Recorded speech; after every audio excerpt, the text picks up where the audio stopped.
ഒരു കപ്പലിൽ നിന്ന് 10,330 കണ്ടെയ്നറുകൾ കൈകാര്യം ചെയ്ത വിഴിഞ്ഞം തുറമുഖത്തിന് റെക്കോർഡ് നേട്ടം. രാജ്യത്തെ തുറമുഖങ്ങളിൽ തന്നെ ഒരു കപ്പലിൽ നിന്ന് നടന്ന ഏറ്റവും വലിയ കണ്ടെയ്നർ നീക്കങ്ങളിൽ ഒന്നാണിത്.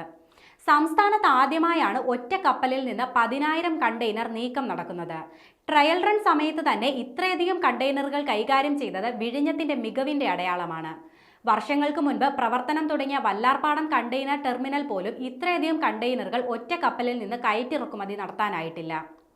സെപ്റ്റംബർ 27-ന് വിഴിഞ്ഞത്തെത്തിയ മെഡിറ്ററേനിയൻ ഷിപ്പിംഗ് കമ്പനിയുടെ അന്ന എന്ന കപ്പലിൽ നിന്ന് കണ്ടെയ്നർ ഇറക്കിയും തിരികെ കണ്ടെയ്നറുകൾ കയറ്റിയുമാണ് നേട്ടം കൈവരിച്ചത്.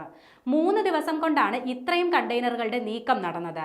വിഴിഞ്ഞം തുറമുഖത്തടുത്ത ഏറ്റവും വലിയ രണ്ടാമത്തെ കപ്പലാണ് MSCയുടെ അന്ന മദർഷിപ്പ്. 399.98 മീറ്റർ നീളവും 58.6 മീറ്റർ വീതിയുമുള്ള കപ്പലിന് 399.98 മീറ്റർ നീളവും 58.6 മീറ്റർ വീതിയുമുള്ള കപ്പലിന് 14.7 മീറ്റർ ആഴവുമുണ്ട്. ചരക്ക് കയറ്റിറക്കുമതിക്ക് ശേഷം സെപ്റ്റംബർ 30-ന് കപ്പൽ ശ്രീലങ്കയിലെ കൊളംബോയിലേക്ക് മടങ്ങിയിരുന്നു. തുറമുഖത്തിന്റെ കമ്മീഷനിങ്ങിന് മുന്നോടിയായുള്ള ട്രയൽ റൺ സമയത്ത് തന്നെ ഇതുവരെ 20 കപ്പലുകൾ വിഴിഞ്ഞത്തെത്തി.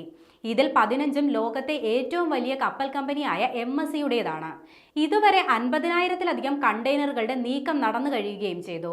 നിലവിൽ കൂടുതൽ കമ്പനികൾ ട്രാൻസ്ഷിപ്മെന്റിന് വിഴിഞ്ഞത്തേക്ക് എത്താനുള്ള താൽപര്യം അറിയിച്ചിട്ടുണ്ട്.